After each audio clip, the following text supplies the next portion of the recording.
IBN பக்தி நேயர்களுக்கு வணக்கம். 2025 உங்க எல்லாருக்குமே ரொம்ப சிறப்பா போயிருக்கும்னு நினைக்கிறேன். 2026 வரப்போகுது எல்லாருக்குமே தெரியும். ஐபிஎன் பக்தி நேயர்கள் அனைவருக்குமே ஒரு சூப்பரான வாழ்த்துக்களோட, இன்னைக்கு 12 ராசிகளுக்கும் நம்ம கூட இணைந்து நெறைய சூப்பரான பலன்கள தர்றதுக்காக இணைந்திருக்காங்க. ஒரு சூப்பரான கெஸ்ட். யாரு அப்படின்றத நீங்களே பாருங்க. மேம் வணக்கம். வணக்கம்மா. ஜெயா ரவி மேம் அவங்க தான். வாங்க அவங்க கூட சேர்ந்து ஒவ்வொரு ராசிக்கும் துல்லியமா உங்களுக்கான பலன்கள குடுக்க போறாங்க. எப்படி மேம் இருக்கீங்க? சூப்பரா இருக்கேன்மா. சூப்பர், சூப்பர் நீங்க மேம். எப்படி இருக்கீங்க? நல்லா இருக்கேன் மேம். நல்லா இருக்கு. இப்போ வந்து 2025 எல்லாருக்கும் நல்லா போயிருக்கும்னு நம்புறேன். இப்போ 2026 வரப்போகுது. ஸோ எல்லாருடைய பெரும் எதிர்பார்ப்பு என்னவா இருக்கும் அப்படின்னா, 2026 நமக்கு என்ன நடக்க போகுது? என்ன மாதிரியான பலன்கள் குடுக்க போறாரு? நம்ம வந்து செட்டில் ஆயிடுவோமா? நம்ம லவ் மேரேஜ் சக்சஸ் ஆயிடுமா? அப்படின்னு நெறைய கேள்விகள் எழுந்துட்டு இருக்கும். ஸோ வந்து உங்ககிட்ட இருந்து முதல்ல வந்து ஒவ்வொரு ராசிகளுக்கும் வந்து நம்ம நேயர்களுக்காக குடுக்கலாம்னு நினைக்கிறேன் மேம். நிச்சயமா. கண்டிப்பா பண்ணலாம். இந்த வருஷம் 2026 ஒரு நல்ல வருஷமா எல்லாருக்குமே இருக்கணும் அப்படிங்கிற பிரார்த்தனையோட நான் ஆரம்பிக்கிறேன். இப்போ இந்த வருஷம் பொறக்கிறதே வந்து இந்த நம்பரே பார்த்தீங்கன்னா ரொம்ப பியூட்டிஃபுல்லா இருக்கும். ஏன்னா 1/1/2026 அப்படிங்கிறது 1ஆம் நம்பர், கூட்டு எண் பார்த்தீங்கன்னா 3ஆம் நம்பர். ஸோ 1 அப்படிங்கிறது சூரியன், 3 அப்படிங்கிறது குரு. ஸோ இந்த காம்பினேஷன் வந்து ரொம்ப அற்புதம். ஏன்னா 2மே வந்து அரசாங்க கிரகங்கள் தான். சூரியனும் சரி, குருவும் சரி 2மே அரசு, அரசாங்கம் அந்த மாதிரி சம்மந்தப்பட்ட நம்பர்ஸ் தான் இது. இப்போ மேஷ லக்னத்துக்கு இது ஒரு ஸ்பெஷல் நம்பர் வந்து இவங்களுக்கு ரொம்ப ஃபேவரா இருக்கும். ஏன்னா 1ஆம் நம்பர் சூரியன்கிறது மேஷத்துக்கு பஞ்சமாதிபதி. அவர் தனிப்பெரும் யோகாதிபதி மேஷ லக்னத்துக்கு. அதே மாதிரி 3ஆம் நம்பருங்கிறது குருவுடைய நம்பர். அவங்களுக்கு மேஷத்துக்கு பாக்யாதிபதி. ஸோ எப்போவுமே ஒரு ஜாதகத்தில் நம்ம பஞ்சமாதிபதி பாக்யாதிபதிக்கு ரொம்ப இம்பார்ட்டன்ஸ் கொடுப்போம், முக்கியத்துவம் கொடுப்போம். ஸோ இந்த மேஷத்துக்கு வந்து இந்த வருஷம் இது ஒரு சிறப்பான ஒரு போனஸ் அப்படின்னே சொல்லலாம். அவங்களுக்கு அற்புதமாக இது செயல்படும் இந்த விஷயம். மேச ராசி நேயர்கள் அவங்களுக்கு தான் வந்து ஆரம்பமே அவங்க தான். அந்த ஆரம்பம் வந்து எப்படி இருக்க போகுது உங்களுக்கு? கண்டிப்பா சொல்லலாம். இப்போ மேஷ ராசி அப்படிங்கிறது வந்து இந்த காலச்சக்கரத்தினுடைய முதல் வீடு அதுதான், தலைமை வீடு. இப்போ நாங்க வந்து பொதுவா லக்னத்துக்கு தான் நாங்க வந்து பலன் சொல்லி, ஈவன் இந்த கோல்சார பலனோ இல்ல ஒரு வருடத்திற்கு உண்டான பலனோ லக்னத்தை பேஸ் பண்ணி தான் சொல்லுவோம். ஓகே. இருந்தாலும் மக்களுக்கு ராசிக்கு சொல்லி சொல்லியே பழக்கம் ஆனதுனால இங்க ராசியா இருந்தாலும் சரி, லக்னமா இருந்தாலும் 2க்குமே எடுத்துக்கலாம்.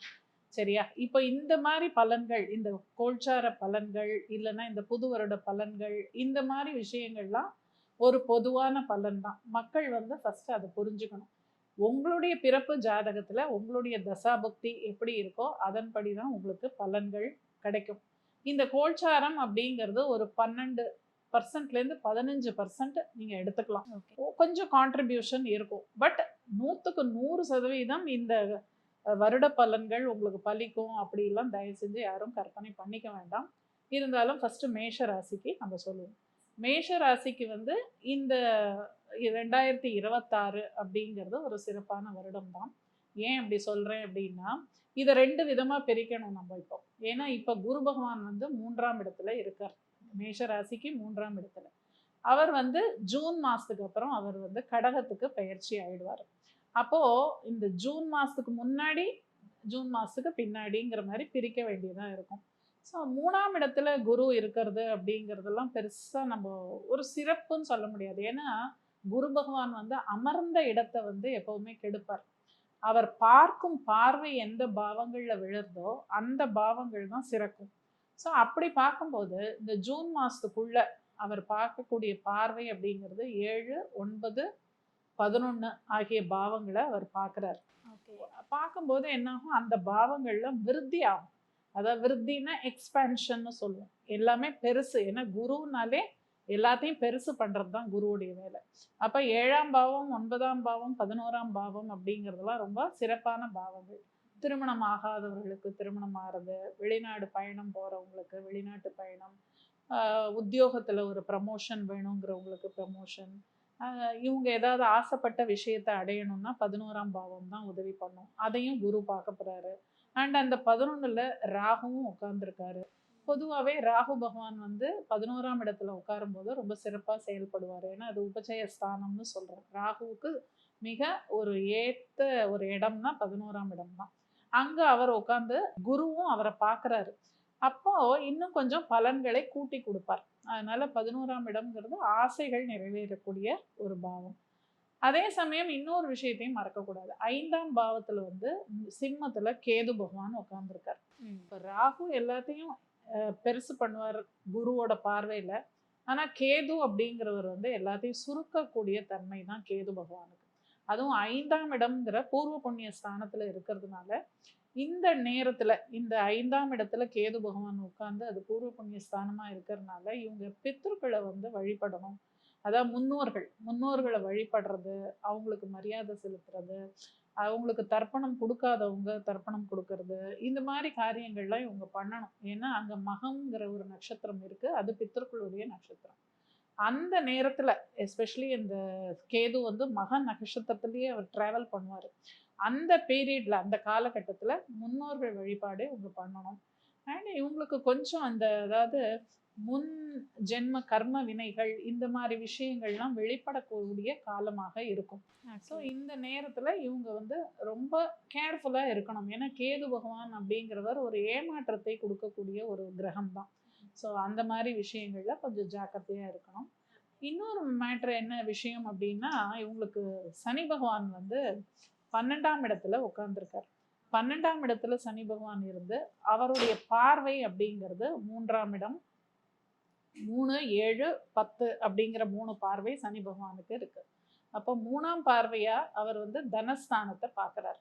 ஆனா இந்த 2027 வரைக்குமே சனி பகவான் மீனத்துல தான் இருக்க போறார். அதனால 26 ஃபுல்லாவே இந்த பலன் தான் அவங்களுக்கு வேலை செய்யும். சரியா? அப்போ சனி பகவான் வந்து ஒரு பாவத்தை பார்க்குறார் அப்படின்னா அந்த பாவம் வந்து கண்டிப்பா அதுல ஒரு பிரச்சனைகள் அவங்களுக்கு கொடுக்க தான் கொடுப்பார். கொடுத்து ஆனா அவர் போறதுக்கு முன்னாடி அவரே அதை சரி பண்ணி ஒரு நல்லதையும் கொடுத்துட்டு தான் போவார். ஏன்னா சனியை போல் கொடுப்பவர் இல்லை அப்படிங்கிறது தான் ஜோசியத்தில் நம்ம எல்லாரும் நம்புற விஷயம் அதுதான். அப்போ அந்த தனஸ்தானத்தை பார்க்கும்போது என்னாகும், பொருளாதாரத்துல ஒரு நெருக்கடி உங்களுக்கு கண்டிப்பா இருக்கும். இல்ல ஏதானும் பணம் காசு நஷ்டங்கள் விரயங்கள் இது மாதிரி ஆகலாம். இல்ல குடும்பத்துல ஏதாவது, ஏன்னா அது காலச்சக்கரத்தினுடைய குடும்ப ஸ்தானமும் அந்த 2ஆம் இடம் தான். ஸோ குடும்பத்துல ஏதாவது பிரச்சனைகள் சண்டை சச்சரவுகள் இது மாதிரியான சின்ன சின்ன விஷயங்கள்லாம் இவங்களுக்கு ஏற்படலாம். அதே மாதிரி சனி பகவானுடைய 7ஆம் பார்வை 6ஆம் பாவத்தின் மேல் விழப்போறது. 6ஆம் பாவம்ங்கிறது ருண ரோக சத்ருஸ்தானம், கடன், இது எல்லாமே அங்கதான் இருக்கு, நோய் இதெல்லாம். அப்போ சனி பகவான் அந்த இடத்த பார்க்கும்போது அந்த வீட்டுக்கே அவர் காரகன் ஆயிடுறாரு.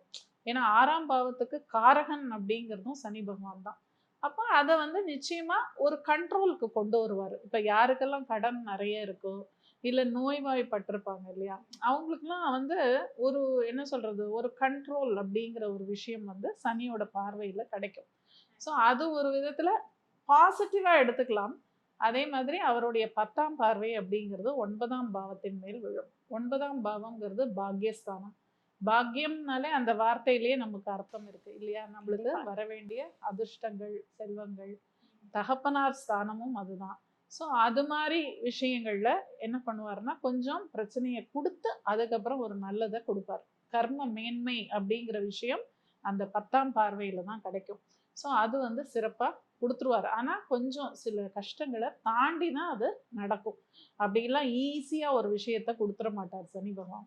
ஸோ அதெல்லாம் வந்து மக்கள் புரிஞ்சுக்கணும். அதே மாதிரி ராகு கேது வந்து எப்படியும் இந்த வருஷம் 26 நவம்பர் டிசம்பர் வரைக்கும் இந்த பொசிஷன்ல தான் இருக்க போறாங்க. ஸோ இதுல வந்து பாத்தீங்கன்னா குரு ஒருத்தர் தான் ஜூன் மாசம் வந்து கடகத்துக்கு வருவார். அப்போ அவர் கடகத்துக்கு வரும்போது இப்போ உச்ச நிலைக்கு வந்துருவார். அப்போ மேஷ லக்னத்திற்கு தனிப்பெரும் யோகாதிபதி அப்படின்னா குரு தான். அவர் வந்து அழகா பாக்யாதிபதி அப்படிங்கிற ஒரு அந்தஸ்தோட வந்து அந்த 4ஆம் இடம்ங்கிற சுகஸ்தானத்துல உச்சம் அடையும் போது கண்டிப்பாக நல்ல பலன்களை கொடுப்பார். உயர்கல்வி படிக்கணுங்கிறவங்களுக்குலாம் உயர்கல்வி படிப்பு, வெளிநாட்டுக்கு போகணும், அது மாதிரிலாம் பிளான்ஸ் இருந்ததுன்னா போகலாம். படிக்கிற குழந்தைங்களுக்கு சொல்கிறேன். அதே மாதிரி ஒரு நடுத்தர வயசில் இருக்கிறவங்க வீடு வாசல் வாங்கணும், அந்த மாதிரி விஷயங்கள்லாம் அவங்க பண்ணலாம். சொத்து வாங்கணும், வண்டி வாகனம் வாங்கணும், அது மாதிரி விஷயங்கள்லாம் அவங்க பண்ணலாம். ஏன்னா குரு வந்து அங்கே உச்சமடைய போகிறாரு. ஸோ இது வந்து ஜூன் மாதத்துக்கு அப்புறம் இதெல்லாம் எதிர்பார்க்கலாம். மொத்தத்தில் மேஷ லக்னத்துக்கு மேஷ ராசிக்கு யாருக்கா இருந்தாலும் இது வந்து ஒரு ஆவரேஜான ஒரு நல்ல விஷயங்கள குடுக்கக்கூடிய ஒரு நிலையில தான் இருக்கு அப்படின்னு சொல்லலாம்.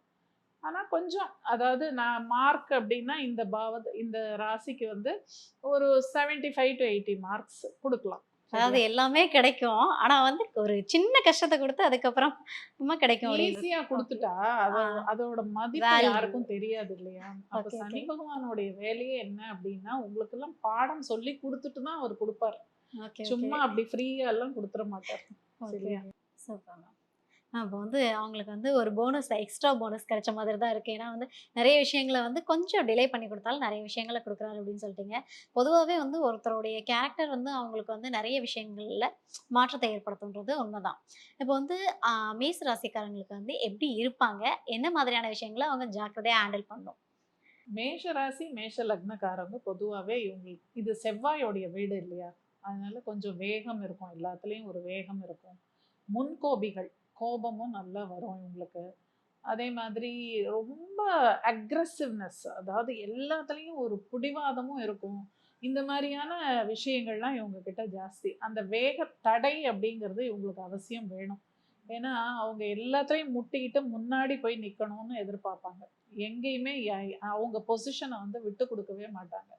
ஸோ இந்த காலகட்டத்தில இப்ப சனி பகவான் வந்து 12ல உட்கார்ந்து அவர் வந்து 3ஆம் பார்வையா 2ஆம் இடத்த பார்க்கறதுனால கொஞ்சம் அதுலேருந்து கொஞ்சம் ரிலாக்ஸ் பண்ணிட்டு, இவங்க வந்து கொஞ்சம் விட்டு குடுக்கணும் அப்படிங்கிறது ஒரு ஆட்டிட்யூட இவங்க டெவலப் பண்ணிக்கணும். அட்லீஸ்ட் இந்த வருஷம் அந்த சனி பகவானோட பெயர்ச்சி வரைக்குமாவது அட்லீஸ்ட் இவங்க அத கடைப்பிடிச்சாங்கன்னா நல்லது. ஏன்னா குடும்பத்துல வந்து இதனால பல வாக்குவாதங்கள், சண்டை சச்சரவுகள் வரலாம். ஏதோ ஒரு விஷயத்துல பணம், காசு விஷயத்திலயும் பிரச்சனைகள் வரலாம். ஸோ கொஞ்சம் அத வந்து இவங்க ரிலாக்ஸ் பண்ணிக்கிட்டாங்கன்னா, இந்த வருஷம் இவங்களுக்கு நல்லாவே இருக்கும். சூப்பர். விட்டு குடுத்து போறோம். யாருமே வந்து கெட்டு போறதில்ல அப்படின்ற மாதிரி மேஷராசினியர்கள் வந்து கொஞ்சம் விட்டு குடுத்து போணும். ரொம்ப அழகா சொல்லிட்டீங்க மேம். எல்லாருக்குமே வந்து என்னன்னா, எவ்ளோ நல்ல விஷயங்கள் நடக்கட்டும், இல்ல ஏற்ற இறக்கங்கள் இருக்கட்டும், அவங்களுக்கு இருக்கக்கூடிய ஒரே பிடிமானம் வந்து ஏதாவது ஒரு வழிபாட்டு தலங்கள், இல்ல வந்து இந்த கடவுள வந்து வழிபட்டாலே போதும், கொஞ்சம் மன நிம்மதியா இருக்கும் அப்படின்னு தான் நெறைய பேர் ஆசைப்படுவாங்க. ஸோ அப்படி வந்து இவங்க வந்து எந்த கடவுள வழிபட்டா கொஞ்சம் நல்லா இருக்கும்? இவங்களுக்கு மேஷ ராசி, மேஷ லக்னத்துக்கு பொதுவாவே முருகப்பெருமான வழிபடுறது நல்லது.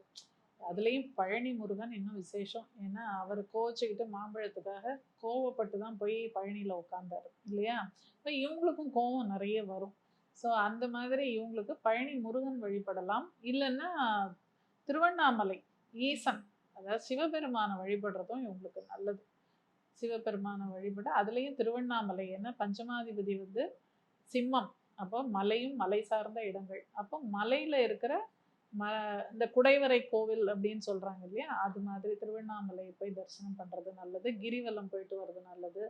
எந்த சிவன் ஆலயத்துக்கு போனாலும் விசேஷம் தான். அதுலயும் வியாழக்கிழமைகள்ல இவங்க ஆலயங்கள் செல்வது சால சிறந்தது அப்படின்னு நான் சொல்வேன். ஓகே. Super sir. தகப்பனையும், மகனையும் கெட்டியமா பிடிச்சுக்கோங்க அப்படின்னு சிவபெருமானையும், முருகரையும் கெட்டியமா பிடிச்சுக்கிட்டா இன்னும் நெறைய நல்லது நடக்கும்னு ரொம்ப அழகா மேச ராசி நேயர்களுக்காக சொல்லியிருக்கீங்க. Thank you ma'am. நன்றி.